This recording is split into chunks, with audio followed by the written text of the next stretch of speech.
ಸ್ವಾಮಿ, ಎರಡೆಲೆ ತಂದಿದ್ದೀರಾ? ಇರೋದೊಬ್ಳು, ಒಂದೆಲೆ ಸಾಕು. ನನಗೆ ಇಬ್ರು ಊಟ ಬೇಡ, ಒಂದ್ ಹೊತ್ತಿಗಾದ್ರೆ ಸಾಕು.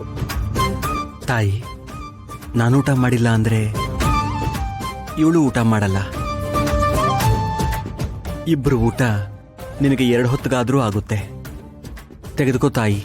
ಆಹಾ, ಎಂತ ದಾಂಪತ್ಯ ಸ್ವಾಮಿ ನಿಮ್ದು. ಈ ಕಲಿಯುಗದಲ್ಲೂ ಗಂಡ ಹೆಂಡತಿ ಇಷ್ಟು ಅನ್ಯೋನ್ಯವಾಗಿರೋದನ್ನ ನೋಡಿದ್ರೆ ಆಶ್ಚರ್ಯ ಆಗುತ್ತೆ. ಊರಲ್ಲೆಲ್ಲ ಮಾತಾಡ್ತಿರೋದನ್ನ ಕೇಳಿದ್ದೆ. ವೆಂಕಟನಾಥ ಸರಸ್ವತಿ ದಂಪತಿಗಳು ತುಂಬಾ ಉದಾರಿಗಳು, ವಿಶಾಲ ಹೃದಯದವರು. ಯಾರೇ ಕೈ ಚಾಚಿದ್ರು ಅವ್ರ ಕೈ ಖಂಡಿತ ಬಿಡಲ್ಲ ಅಂತ. ಈಗ ಕಣ್ಣಾರೆ ನೋಡ್ದೆ. ಗಂಡ ಕರುಣೆಯ ಕಡಲಾದ್ರೆ ಹೆಂಡತಿ ಮಮತೆಯ ಮಡಿಲು. ಎಷ್ಟೇ ಕಷ್ಟ ಇದ್ರೂ ಧೃತಿಗೆಡದೆ ಹಸಿದು ಬಂದು ನನಗೆ ಅನ್ನ ಕೊಡ್ತಾ ಇದ್ದೀರಾ. ನಾನು ಕಾಲಿಟ್ಟ ಕಡೆ ಕಷ್ಟ ಹೆಚ್ಚಾಗುತ್ತೆ ಅಂತ ಕೆಲವರು ನನ್ನನ್ನ ದೂರ ತಳ್ತಾರೆ. ಅದಕ್ಕೆ ಹೇಳ್ತಾ ಇದ್ದೀನಿ, ನನ್ನಿಂದ ನಿಮಗೆ ಕಷ್ಟಗಳು ಹೆಚ್ಚಾದ್ರೆ ಅದನ್ನ ತಡ್ಕೊಳ್ಳೋ ಶಕ್ತಿ ಆ ಭಗವಂತ ನಿಮಗ್ ಕೊಡ್ಲಿ. ಆಗ್ಲಿ ತಾಯಿ, ತಗೊಳ್ಳಿ.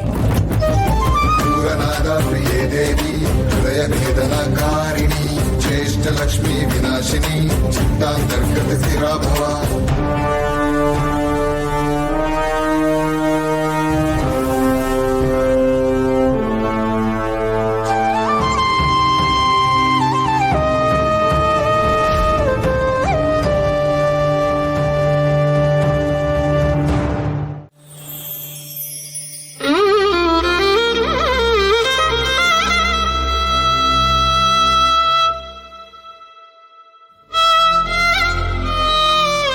ನೀರನ್ನಾದ್ರೂ ಹೊಟ್ಟೆ ತುಂಬಾ ಕುಡಿರಿ.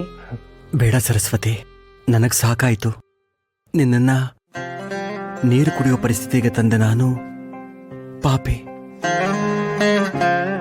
ಇನ್ನೊಂದ್ಸಲ ಹಾಗೆ ಹೇಳಿದ್ರೆ ನನ್ ಮೇಲೆ ಆಣೆ. ಇದು ಬರೀ ನೀರಲ್ಲ, ನೀವು ಕುಡಿದು ಕೊಟ್ಟ ಅಮೃತ.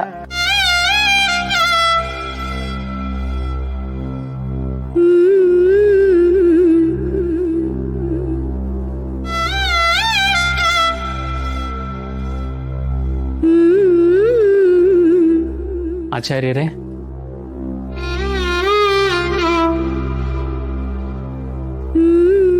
ಹೇಳಿ ಶ್ರೀನಿವಾಸ. ಅದು ಪರವಾಗಿಲ್ಲ, ಹೇಳಿ ಶ್ರೀನಿವಾಸ. ಭಗವಂತ ಕೊಟ್ಟ ಸಂಕಟವನ್ನ ಸಂತೋಷದಿಂದಾನೇ ಅನುಭವಿಸ್ತಾ ಇದ್ದೀವಿ. ಅದನ್ನ ಬಾಯಿ ಬಿಟ್ಟು ಹೇಳ್ಕೊಳ್ಳೋದಕ್ಕೆ ಸಂಕೋಚ ಯಾತಕ್ಕೆ? ಪರಿಸ್ಥಿತಿ ಎಷ್ಟು ಹದಗೆಟ್ಟಿದೆ ಅಂತ ನನಗೂ ಗೊತ್ತಿದೆ. ಆದರೂ ನಿರ್ದಿಷ್ಟವಾದ ಮಾಹಿತಿ ತಮ್ಮಿಂದಾನೇ ಪಡಿಬೇಕು. ಹೇಳಿ. ಅದು ಆಚಾರ್ಯರೇ, ಇದ್ದಷ್ಟು ಧಾನ್ಯ ಇವತ್ತು ಮಧ್ಯಾಹ್ನಕ್ಕೆ ಮುಗಿದೋಯ್ತು. ನಾಳೆಗೆ ಏನು ಮಾಡೋದು ಅಂತ ಚಿಂತೆ ಆಗಿದೆ. ನಾಳೆಗೆ ಏನಾದರೂ ವ್ಯವಸ್ಥೆ ಆಗಲೇಬೇಕು. ಶ್ರೀಹರಿ, ಚಿಂತಿಸಬೇಡಿ ಶ್ರೀನಿವಾಸ. ಪ್ರತಿಯೊಂದು ಅನ್ನದ ಅಗಳಿನ ಮೇಲೂ ತಿನ್ನುವವರ ಹೆಸರಿರುತ್ತೆ ಅಂತ ಬಲ್ಲವರು ಹೇಳ್ತಾರೆ. ನಮ್ಮ ಅನ್ನದ ಋಣ ಯಾವ ಅಗಳಿನ ಮೇಲಿದೆಯೋ ಬಲ್ಲವರು ಯಾರು? ಕೊಡುವವನು ಆ ಶ್ರೀಹರಿ, ಪಡೆಯುವವನು ಅವನೇ. ಕೊಟ್ಟಾಗ ಪಡೆಯುವುದು, ಕೇಳಿದಾಗ ಹಿಂತಿರುಗಿಸುವುದು ನಮ್ಮ ಧರ್ಮ. ಪಡೆಯುವಾಗ ಅಹಂಕಾರವಾಗಲಿ, ಹಿಂದಿರುಗಿಸುವಾಗ ದುಃಖವಾಗಲಿ ಇರಬಾರದು. ಪಾಪ, ನಮ್ಮಿಂದ ನೀವು ಉಪವಾಸ ಮಾಡೋ ಹಾಗಾಗೋಯ್ತು. ಛೇ, ಹಾಗೇನಿಲ್ಲ. ನಮಗೂ ಮಕ್ಕಳಿಗೂ ಪಕ್ಕದ ಮನೆಯಲ್ಲಿ ಪ್ರಸಾದ ಆಯಿತು. ಬಹಳ ಸಂತೋಷ.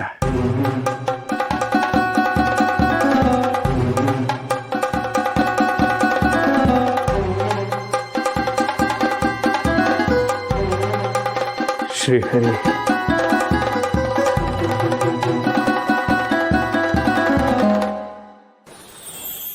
ನಾರಾಯಣ, ನಾವು ವಿಜೇಂದ್ರ ತೀರ್ಥರ ಸ್ತುತಿಯನ್ನು ಅಭ್ಯಾಸ ಮಾಡ್ಬೇಕಂತ ಗುರುಗಳು ಹೇಳಿದ್ದಾರೆ.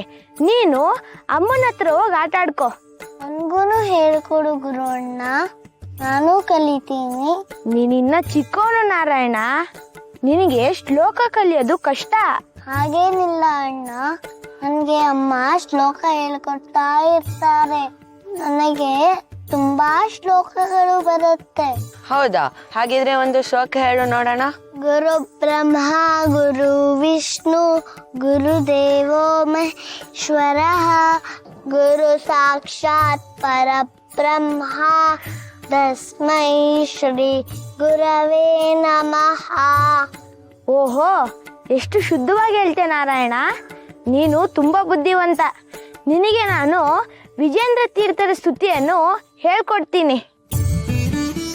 ಶ್ರೀಮದ್ ವಿಜೇಂದ್ರ ತೀರ್ಥ ಗುರುವೋ ಶ್ರೀಮದ್ ವಿಜೇಂದ್ರ ತೀರ್ಥ ಗುರುವೋ ಮೇ ಸಂತು ಸತ್ಸಂಪದಃ.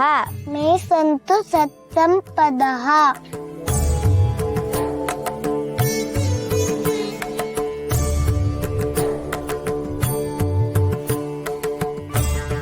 ನಿತ್ಯಂ ವಿರಾಜಂತುತೆ. ನಿತ್ಯಂ ವಿರಾಜಂತೆ.